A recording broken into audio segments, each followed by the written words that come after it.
Many people in Poland still strongly believe Samsung makes the best SSDs, which is of course completely untrue. It's quite puzzling because supposedly we don't like to pay more for lower quality products. And yet that's exactly what happens, at least for most people. But since you're watching this video, it means you're going above and beyond and want to wisely choose a product worthy of every penny you spend. That's why, right from the start, you should know that Kingston SSDs are not only faster in many tests and cost less, but they're also 33% more durable. Wait, but how are they 33% more durable? Well, that's just how it is. But Samsung kind of hides this information on their website. Because honestly, it's not really something they should be bragging about. After all, if people knew about it, nobody would buy it. They're such sly foxes. What can you do when there's nothing you can do? Anyway, the question isn't whether to choose a Kingston product or one from another company. It's actually much less complicated. So, what size Kingston drive should you choose? Good question. Performance and expected lifespan depend on the capacity. That's why I'm here to help you make the right choice. Me, along with several versions of the Kingston KC3000 drive. According to the latest trends, Kingston also cares about the environment by providing the drive in a simple paper package. Only a small part of it, basically the window through which we see the drive, is made from recycled plastic. On the front there's a black sticker which, contrary to appearances, is not made of paper but is made of graphene. It just so happens that on this side is the warmest part of the construction, which is, of course, the controller. Thin graphene evenly spreads heat throughout the drive. The standard for M.2 SSD drives provides for 5 different lengths. However, the 80mm ones are the most popular, and we can find them in laptops, desktop computers, as well as in PlayStation 5. We're testing the model available only in this popular length. We're mainly interested in the speeds. After all, that's the main reason we're interested in drives that work with the peripheral component Interconnect Express 4.0 interface. As I mentioned at the beginning, the speed depends on the capacity we choose. And that's true. According to the specifications, that magical 7000 megabytes per second read speed should be achievable on every drive, even on the smallest 512 gigabyte model. When it comes to write speeds, it's a bit different. Due to the physically lower number of NAND memory chips, this smallest SSD should be able to maintain a write speed of around 3900 megabytes per second. The 1TB model features write speeds reaching up to 6000. If we look at how it is built, we'll notice that the memory chips are mounted only on one side. On the other hand, the higher capacity variants, the 2 and 4TB ones, have chips mounted on both sides, which physically allows them to achieve faster write speeds of up to 7000 megabytes per second. Efficient memory chips matter, but the controller had stopped other drives from matching these speeds before. Of course, I'm talking about the Phison controller, designated as E18. This uses 3 advanced reduced instruction set computer machines, Cortex R5 cores, and is made with Taiwan Semiconductor Manufacturing Company's 12nm process. It uses 8 NAND memory channels, which gives a total of 2100 megatransfers per second. In other words, this controller allows the drive to achieve such high read and write speeds. However, to let the SSD reach its full potential, we need to connect it to an M.2 slot operating on the peripheral component Interconnect Express 4.0 bus. It's worth paying attention to this and making sure that our device actually has a slot in this standard. You will definitely find this information on the laptop or motherboard manufacturer's website, so that's where you should look for it. And if we want to plug the new drive into the second or third slot, it's worth digging even deeper, because while the first slot will allow us to achieve the declared speeds, the next ones might not necessarily do so. The maximum read and write values provided by the manufacturers are just that.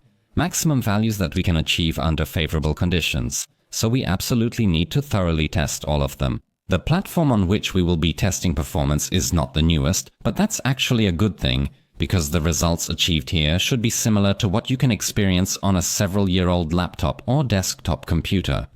Crystal Disk Mark is the leading tool for testing various data storage devices. It presents the obtained speeds in an accessible way, with read speeds on the left and write speeds on the right. The data is, of course, expressed in megabytes per second, and as you can see, the results significantly exceed the manufacturer's declared values. I wasn't able to test the smallest variant, the 512GB one, But as you can see, the 1TB drive, according to the manufacturer's specifications, should have a maximum of 7,000 megabytes per second read speed and 6,000 write speed. In reality, on my, as I already mentioned, rather old platform, it reached speeds of up to 7,400 megabytes per second read, which is 5.5% more than the manufacturer claims. The write speed was also faster, maybe by just under 2%, but that's still more than what we were supposed to achieve at most. Of course, I was a bit surprised by these results, so I searched the web, and indeed, many other reviewers, as well as users, were getting results higher than expected. It's true that every capacity variant of the KC3000 recorded on average about 5% better read speeds, and that's really commendable, because you have to admit, such a situation doesn't happen very often.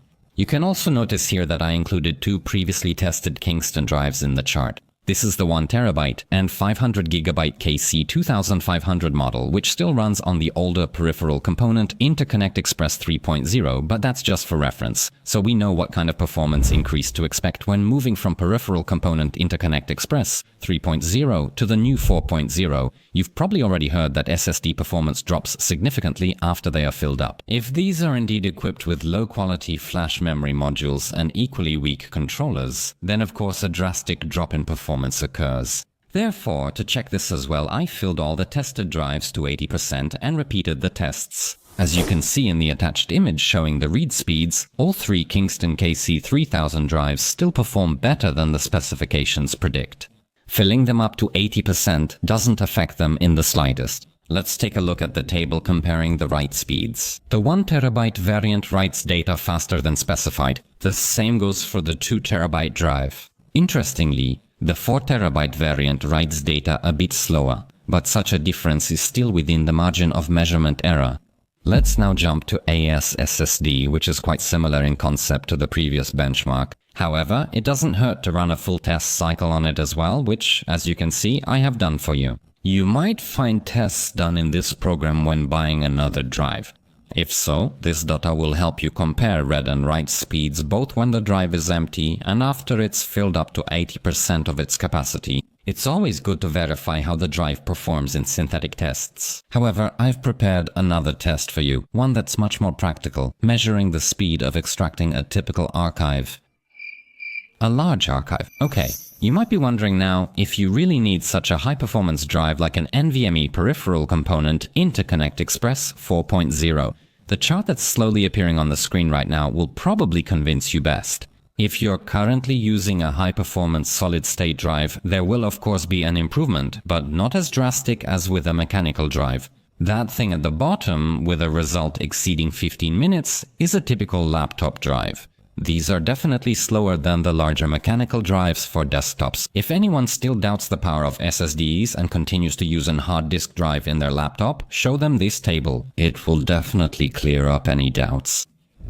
Okay, we already know how fast the KC3000 model is, but high performance often goes hand in hand with high temperatures. That's why I ran some additional tests to see how these drives perform in the worst case scenarios. The first test involved writing a 100 GB data package. This operation took only 34 seconds. In the case of the 4TB drive, the 2TB one wrote the same amount of data in just a little over a second longer. And the 1TB drive completed the task in 36 seconds. As you can see, the temperature reached 47 degrees Celsius. In the next step, I wrote 372 GB. The smallest tested took 2 minutes and 28 seconds to finish the operation. The 2 and 4TB variants finished writing in 2 minutes and 12 seconds. Writing 372 GB in one go definitely won't happen to us very often, but as you can see, even such an event, let's call it that, still doesn't cause the drive to throttle, meaning it doesn't reduce performance due to excessive temperature. So let's try to push the tested drives to the boiling point now and see where their limit is. That's why in the third test, I doubled that value.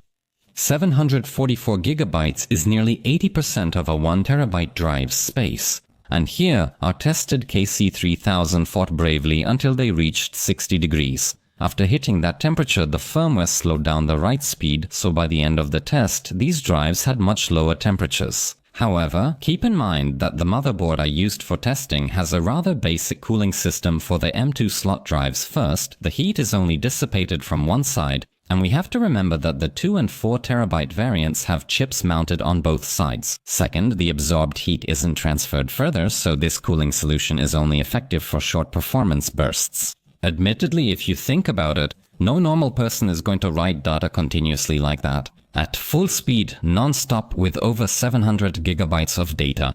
Such a situation rarely happens, but even if it does, there are plenty of different and really sophisticated cooling systems on the market for those more demanding users.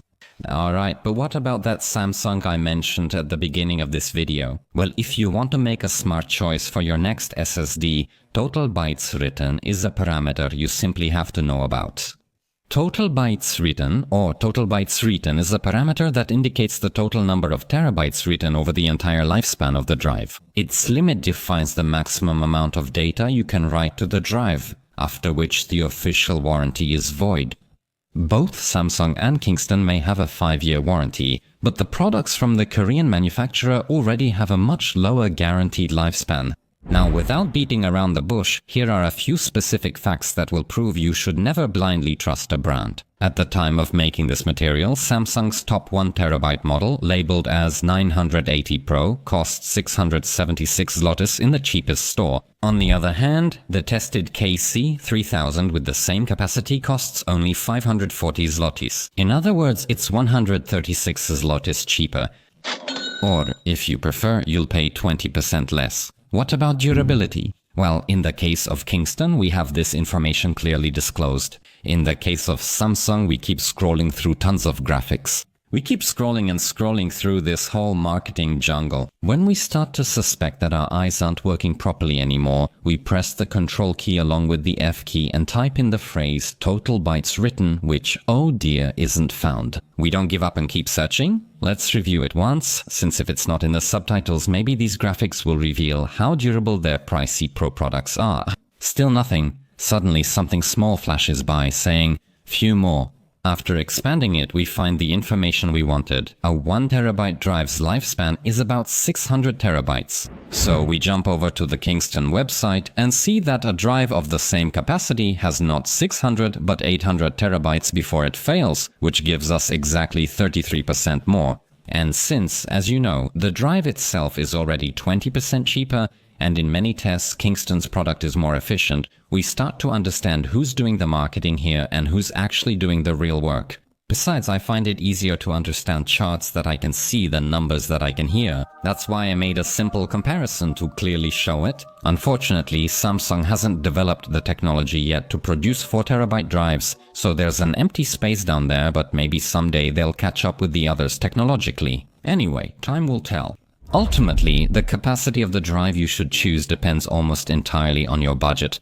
All benchmarks prove that regardless of capacity, the read speed, at least in the case of the KC3000 model, is basically the same. And in fact, it's even higher than the declared 7 gigabytes per second, which is obviously great because with less capacious drives, you don't lose much. No matter which one you choose, you'll currently find the lowest prices below this video. It's worth checking and comparing, but the KC3000 isn't the most efficient model in Kingston's portfolio. It's right behind the gaming version. Kingston Fury Renegade, which is the one I'm talking about, is a bit more efficient. Its price is very close to the KC3000 tested here. That's why I strongly encourage you to watch my next test and comparison, this time of the fastest top-tier drive from Kingston. The link is in the top right corner, the description and the pinned comment.